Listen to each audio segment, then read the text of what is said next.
Olá pessoal, vamos começar mais um vídeo da aula de computação 1. Esse é o nosso quarto vídeo.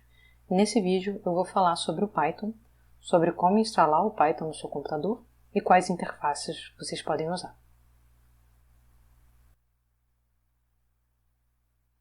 Bom, esses são os tópicos da aula de hoje.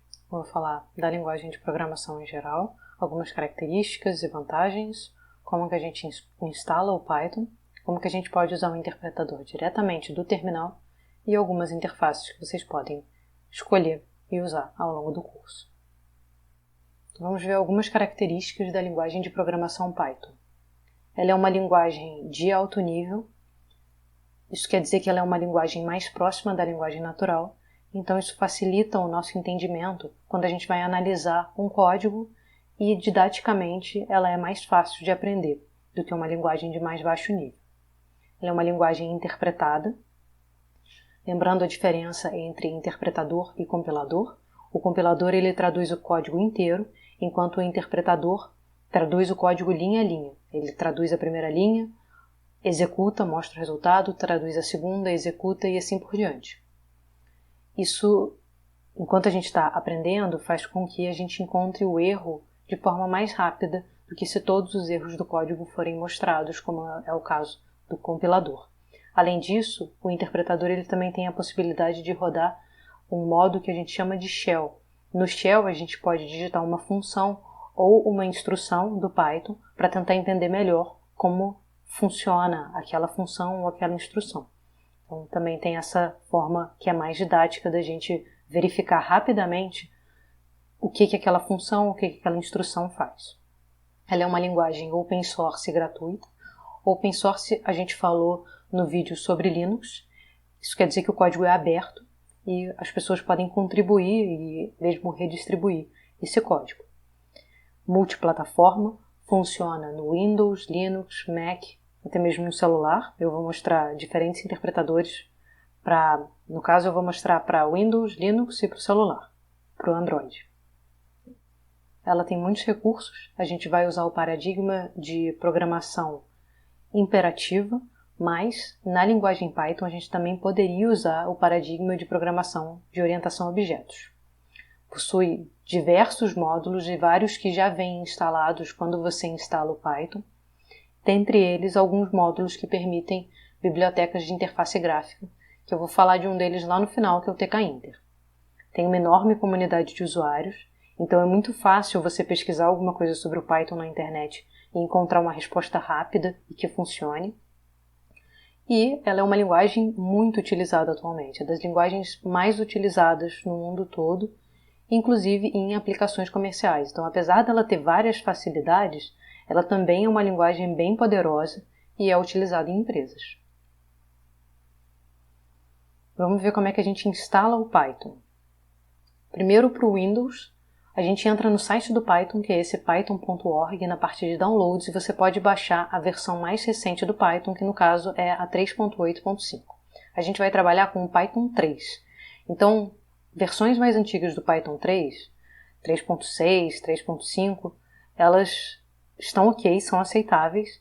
Agora, uma versão 2 do Python já não é recomendado, porque tem algumas diferenças no código do Python 2 que não rodariam em um interpretador com Python 3. Então, é importante utilizar o Python 3. O Python 2 ele já foi descontinuado, é uma versão mais antiga.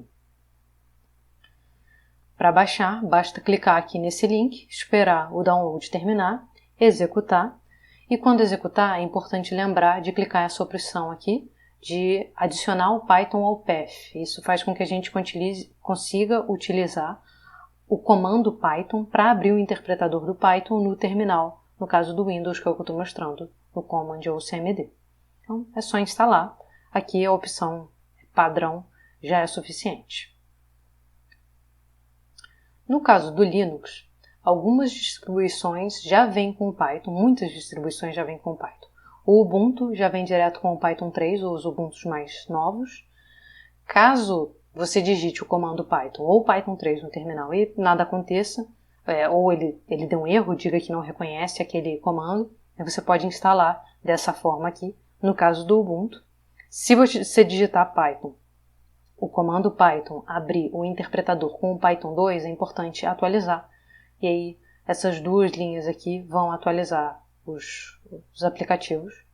E deveria atualizar o Python para o Python 3. Em seguida, basta tentar o Python 3 que deve funcionar. Então, a gente pode abrir o interpretador diretamente do terminal usando o Python, o comando Python ou o comando Python 3. Tanto no Linux quanto no Windows deveriam funcionar. Eu vou mostrar aqui no Linux para vocês. Bom, aqui eu tenho o terminal do Linux já aberto. Eu vou digitar Python 3 e ele vai abrir o interpretador do Python no modo shell. Então esse é o modo que eu falei que a gente pode fazer testes. O Python aceita operações matemáticas. Digamos que eu não saiba, por exemplo, como que o operador porcentagem funciona. Ele é um operador matemático e o que ele faz é me dar o resto de uma operação. Então, 4%2, resto 0. 3%2, resto 1. Então, aqui no interpretador, eu posso executar qualquer função do Python, qualquer operação que ele funciona e ele guarda o resultado. Eu posso também definir variáveis, por exemplo, a igual a 1, depois usar a mais um outro número. Ele vai pegar o que eu guardei na variável a e somar com o outro número e me mostrar o resultado, e assim por diante. Não só operações matemáticas, print é uma função que me mostra algo na tela. Então, olá, ele vai me mostrar o que eu acabei de digitar aqui na tela. Então, esse é o interpretador rodando no modo shell. Se eu for no exit, ele sai e volta para o terminal. Então, tanto o Windows quanto o Linux tem essa opção de abrir o modo shell no terminal ou no command. E ele tem vantagens, né, porque as instruções podem ser digitadas, módulos importados e funções executadas para que a gente faça testes antes de colocar isso no nosso código. Mas a gente vai escrever algoritmos que requerem algumas linhas de código. Então, esses algoritmos eles não devem ser digitados no nosso shell. A forma como as listas de exercícios devem ser feitas no curso é a gente digita o nosso código no editor de texto e aí a gente usa o interpretador para ver o resultado. Então, o modo shell ele nos ajuda, mas a gente não vai digitar o código diretamente nele. Então, vamos ver quais editores de texto que a gente pode usar aqui. Sempre interessante um editor de texto que reconheça as funções do Python, porque aí ele torna as palavras-chave do Python coloridas e o código fica mais agradável de ler. No caso, o que eu vou usar no curso é o Vim. Ele é um editor de texto que está direto no terminal, então eu vou abrir o Vim e mostrar como fazer a execução no terminal. Muito bem, vamos ver o que eu tenho aqui nessa pasta raiz. Eu tenho um arquivo do Python, que é o soma.py. Eu vou abrir primeiro o Vim sem nenhum arquivo. Então, só vim. Ele vai abrir esse editor de texto. Eu vou falar um pouco mais sobre ele no próximo vídeo, alguns comandos. Aqui eu vou entrar no modo de edição. Então, eu estou no modo de inserção, quer dizer que eu posso inserir texto. E eu vou definir aqui meu texto, vou definir uma função de subtração, em que eu recebo dois números A e B. E eu vou retornar o resultado de A menos B. E aí eu vou fazer a chamada dessa função para fazer um teste usando um print subtração. E eu quero subtrair 9 do número 1. Então é só isso que vai ser o meu código em Python.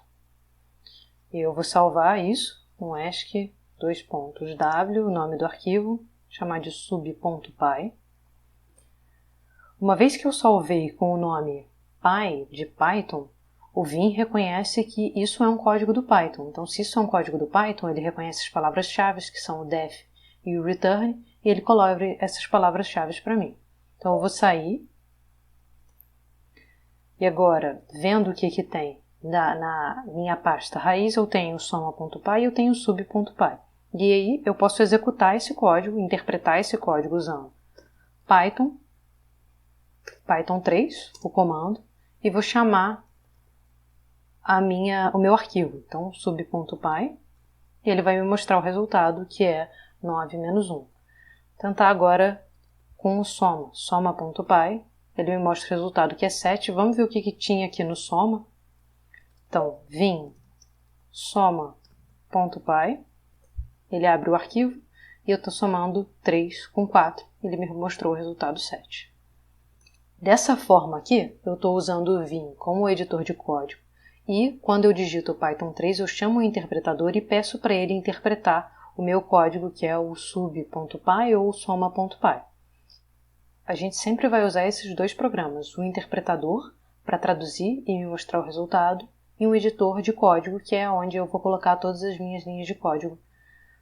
Todas as funções, onde eu vou fazer a chamada das funções para fazer os testes e assim por diante. Sempre o algoritmo vai estar em um código separado e a gente usa o Python 3 para fazer a interpretação e mostrar o resultado. E o que acontece se eu tiver um erro no código, que eu falei que o interpretador ele mostra qual a linha do código que teve o erro. Então vamos ver aqui. A gente vai ver isso bastante ao longo do curso, mas vamos fazer um teste aqui que eu vou forçar um erro para a gente tentar interpretar o que está acontecendo. Vou editar o código, o soma.py. Ao invés de fazer a soma do número 3 com 4, eu vou fazer a soma de uma variável, colocar uma variável x com 4. Só que eu não defino essa variável x, então ele não sabe quem é a variável x e esse vai ser o meu erro. Vamos ver aonde que ele fala que está o erro. Então Python 3 soma.py, ele tenta executar e ele fala que na linha 5 houve um erro, porque ele não sabe quem é x. X não foi definido. Então, vamos tentar corrigir isso. A gente vai lá no Vim. Então aqui a gente está vendo as linhas do código. Nesse momento o cursor está na linha 3. Eu vi que o erro está na linha 5. Então eu vou lá para a linha 5. O erro está aqui. Por que o erro está aqui? Porque x não foi definido. Agora se eu fizer x igual a 1, salvar e voltar a executar o soma.py, agora sim, ele me mostrou o resultado, e é o 5, porque é o resultado da soma do x, que era 1, com 4. Muito bem, então eu sempre vou ter o código no editor de texto e o interpretador rodando o meu código, traduzindo o meu código e mostrando o resultado. Sempre vai ser assim, só que dependendo da interface, aqui a gente pode ter o shell em si, não simplesmente rodar com o Python 3 só aquele código. Eu posso ter o shell para me ajudar um pouco mais. Então vamos ver as possíveis interfaces que vocês podem utilizar. Eu recomendo a utilização dessa forma aqui, porque em computação 2 vocês vão precisar usar esse editor de texto Vim e é bom vocês já irem ganhando familiaridade, como eu falei no outro vídeo, e ganhando familiaridade com o Linux, mas nesse curso não é obrigatório, vocês podem usar qualquer interface que vocês preferirem. Vamos começar pela interface do idle. O idle, quando você baixa o Python daquele site que eu indiquei alguns slides atrás e instala, ele vem instalado para você. Então ele instala no Windows quando você baixa o arquivo do Python, aquele do slide 7. E no caso do Ubuntu, ele também já vem instalado nas versões mais novas. Caso ele não venha instalado, pode instalar dessa forma aqui. E vamos ver como que ele funciona. Vamos começar vendo o idle no Windows. Está aqui. Eu vou abrir ele. Bom, eu abri o idle e o que acontece é que ele está me mostrando aqui é o shell. Aquela mesma interface que aparece quando você digita Python 3 no terminal. Ele abre aqui o shell, então qualquer coisa que eu digite aqui, uma operação matemática, ele me mostra o resultado logo agora. O print, ele também mostra. Então, são os mesmos recursos que a gente tinha quando a gente digitava Python 3 sem nenhum arquivo. Mas eu não quero só o shell, eu quero um editor de texto também. Então eu venho aqui em File, New File, e essa é a parte do editor de texto do idle. Eu posso aqui definir a minha função soma de A com B, retornar o resultado de A mais B, e eu vou chamar a função soma com 3 e 4, como eu tinha no exemplo do Linux. Então, rodando aqui, eu cliquei em F5 para ele rodar. Como não está salvo, ele me pede para salvar. Então, isso vai ser soma. Ele salvou o arquivo soma.py, executou e me mostrou o resultado. Eu rodei o soma.py com o F5. Eu também posso vir aqui em Run e Run Module, tá vendo? F5 aqui. Ele executa, agora ele não me pede para salvar porque já está salvo. E ele me mostra o resultado dessa linha aqui, em que eu chamei a função. E é a soma de 3 e 4. Então, muito parecido com a gente digitar Python 3 e o nome do arquivo. Mas aqui, quando eu executo, se eu tenho várias funções aqui, ele passa a entender todas essas funções e sabe que ele tem que chamar esse código aqui. Então, é interessante para fazer o teste dessas funções com mais números. Então, soma de 5 e 4. E ele me mostra o resultado, porque ele chamou essa função e o valor de retorno ele simplesmente mostra aqui na tela. Então, ele tem essa facilidade. No Linux é muito parecido. Para chamar o idle no Linux, basta digitar idle 3. Ele vai abrir, ou só idle, no caso.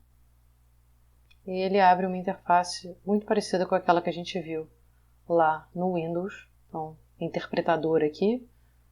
Se a gente cria um novo arquivo, é aqui que a gente vai digitar o nosso código e é aqui que a gente pode fazer os testes desse código. Eu executo com F5, ele me pede para salvar. Então eu vou colocar aqui um soma 2, porque eu já tinha um arquivo soma. Ele me mostra o resultado e aqui também eu posso chamar a soma 1 e 2. Ele mostra o resultado aqui. Voltando para os slides, aqui eu estou só mostrando a instalação do idle no Ubuntu 16. No Ubuntu 20 a gente viu que ele já vem instalado e não é idle 3, basta digitar idle que ele já vai abrir com o Python 3. E a aparência no Windows e no Linux é muito parecida. Ele abre direto o shell e a gente precisa criar um novo arquivo para digitar o nosso código ou abrir um arquivo do código.py. Então, é assim que fica. Editor de texto e o shell. Outro editor bastante interessante é o Tony. Então, vocês podem baixar o Tony desse site aqui. No Linux, ele dá algumas opções para instalar. A forma como funcionou para mim foi essa daqui. E o Tony, ele vai abrir uma janela para você digitar o código e uma janela com o shell, só que é tudo na mesma interface, então isso facilita um pouco para quem está começando, né? A gente não precisa lembrar que precisa abrir uma outra janela para digitar o código. No Tony ele já abre para você. Ele também tem uma forma aqui de você visualizar as variáveis que estão sendo criadas, isso também é interessante. Então é só uma outra possibilidade bem parecida. E, finalmente, o último que eu queria mostrar é o PyDroid, que é uma possibilidade para Android, para celulares Android. Então, se você não tiver um computador, não tem problema, você ainda vai conseguir fazer os exercícios da aula no seu celular, só que é um pouco mais chato digitar no celular. Mas basta instalar esse aplicativo aqui, o PyDroid 3, e ele tem a opção de você digitar o código aqui, salvar o código, isso é bem importante, porque o que vocês vão precisar me mandar nas listas de exercícios são esses arquivos .py, e executar clicando aqui no botão amarelo e ele te mostra o resultado como se fosse um resultado no terminal. Você também tem a possibilidade de abrir um terminal ou direto o interpretador, então aqui terminal, interpreter, interpretador. Tá? Então, se você tiver alguma dúvida e quiser testar no interpretador, ele também tem um interpretador aqui. É bem completo esse aplicativo, vale a pena. Para quem só tiver celular, mesmo quem tem computador também, pode ser legal instalar o PyDroid no celular para sempre ficar praticando. Repassando, a gente viu como baixar e instalar o Python no Windows e no Linux. A gente viu a utilização do interpretador do Python no terminal e usar o terminal e o interpretador. e diferentes interfaces que já contêm o interpretador do Python, que é o Idle, o Tony e o PyDroid. Existem várias outras.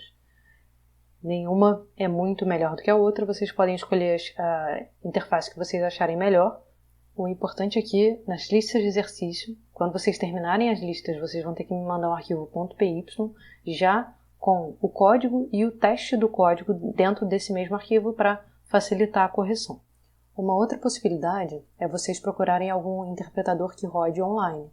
Por exemplo, tem um site que chama Python Tutor, que ele tem um lugar para você digitar o código, para rodar o código e te mostrar o resultado como se fosse no Shell, e ele também te mostra as variáveis e como que o código está sendo modificado linha a linha, como que o código está modificando as variáveis linha a linha. Ele é bem legal, é uma ferramenta didática muito boa. Eu aconselho vocês a entrarem no site para explorar um pouquinho e ver como que ele funciona. E podem usar também.